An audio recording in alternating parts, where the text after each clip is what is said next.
গত ৮ এপ্রিল কোনো পূর্বাভাস ছাড়াই হঠাৎ করে বাংলাদেশের জন্য ট্রান্সশিপমেন্ট সুবিধা বন্ধ করে দেয় ভারত। এরপর থেকেই দেশের বিমানবন্দরগুলোতে রপ্তানি সক্ষমতা বাড়াতে শুরু হয় তোড়জোড়। তারই ধারাবাহিকতায় সিলেটের ওসমানী আন্তর্জাতিক বিমানবন্দরে চালু হলো কার্গো ফ্লাইট, খুলল সম্ভাবনার নতুন দুয়ার। একই সঙ্গে ঢাকার বাইরে প্রথম RA3 প্রোটোকল সম্পন্ন কার্গো টার্মিনালের যাত্রাও শুরু হলো। ১০০ টন ধারণ ক্ষমতার এই টার্মিনালটি পেয়েছে ইউরোপ ও যুক্তরাজ্যের স্বীকৃতি। যুক্ত করা হয়েছে এক্সপ্লোসিভ ডিটেকশন সিস্টেম। রবিবার বিকেল 4:30টায় সিলেটের রানওয়েতে অবতরণ করে কুয়েত থেকে উড়ে আসা প্রথম কার্গো ফ্লাইট। এর কিছুক্ষণ পরেই শুরু হয় পণ্য ওঠানো। বরাবরের মতো গ্রাউন্ড সার্ভিসের দায়িত্বে রাষ্ট্রীয় পতাকাবাহী বিমান বাংলাদেশ এয়ারলাইন্স। কুয়েত থেকে উড়ে আসা এই অত্যাধুনিক এয়ারবাস A330 উড়োজাহাজটির মাধ্যমে সিলেট ওসমানী আন্তর্জাতিক বিমানবন্দরে শুরু হলো কার্গো চলাচল। আর এরই সাথে হযরত শাহজালাল আন্তর্জাতিক বিমানবন্দরের পর দেশের দ্বিতীয় কার্গো বিমানবন্দর হিসেবে যাত্রা শুরু করলো সিলেট। ভারতের ট্রান্সশিপমেন্ট বাতিলের পর বাংলাদেশের রপ্তানি সক্ষমতা বৃদ্ধির উদ্যোগ নেবার ধারাবাহিকতায় এটি বাংলাদেশ সরকারের অন্যতম পদক্ষেপ। সিভিল এভিয়েশন বলছে শুধু সিলেট নয়, আগামী 2 মাসের মধ্যে শাহ আমানত বিমানবন্দর চট্টগ্রাম থেকেও তারা শুরু করবে ডেডিকেটেড কার্গো চলাচল।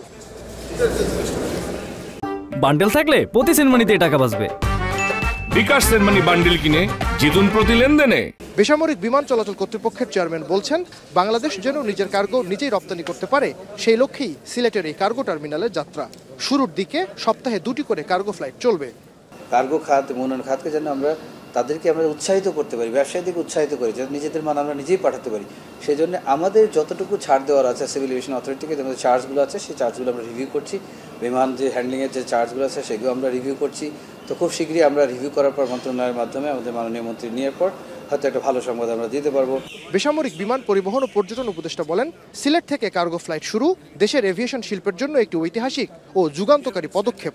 উদ্বোধনী অনুষ্ঠানে অংশ নিয়ে তিনি আরো বলেন ভারতের ট্রান্সশিপমেন্ট বাতিল হবার সঙ্গে সঙ্গেই এই উদ্যোগ নেওয়া হয়েছিল। জানান দিল্লি, বেঙ্গালুর ও কলকাতা থেকেও কম খরচে কার্গো রপ্তানি করবে বাংলাদেশ। একটা ট্রান্সশিপমেন্ট বন্ধ হয়ে যাওয়ার পরে আমাদের যে শুধু সক্ষমতা বৃদ্ধি না, আমাদের কম্প্যাটিটিভনেস যে আমরা বাড়িয়েছি, যে কারণে আমাদের ব্যবসায়ীরা দিল্লি, ব্যাঙ্গালোর এবং কলকাতা এয়ারপোর্ট ব্যবহার করে।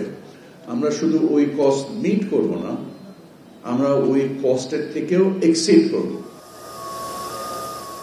সিলেট বিমানবন্দর থেকে কার্গো ফ্লাইট চলাচলকে স্বাগত জানিয়ে খাত সংশ্লিষ্টরা বলেন গ্রাউন্ড হ্যান্ডলিং এর মান ধরে রেখে খরচ কমাতে পারলে কার্গো রপ্তানিতে সিলেট বিমানবন্দর প্রত্যাশা পূরণ করতে পারবে। ট্রান্সশিপমেন্টের যে নির্ভরতা থেকে আমরা বেরিয়ে আসতে পারবো, হেসেলটা কমবে, বর্ডার ক্রসিং এর ডাবল ট্যাক্সেশন এগুলিতে হবে না। দুটা দিক দিয়ে আমরা একটু কস্ট কন্ট্রোল করতে পারি, হ্যান্ডেলিং এবং ট্রান্সপোর্টেশন কস্ট, তাহলে আমার মনে হয় যে খরচটা কমে যাবে। রাত 8:15টায় গার্মেন্টস পণ্য নিয়ে স্পেনের উদ্দেশ্যে সিলেট ছেড়ে যায় অত্যাধুনিক এয়ারবাসটি। তার আগে দেয়া হয় ওয়াটার স্যালুট। নাইম আবির, এখন সিলেট।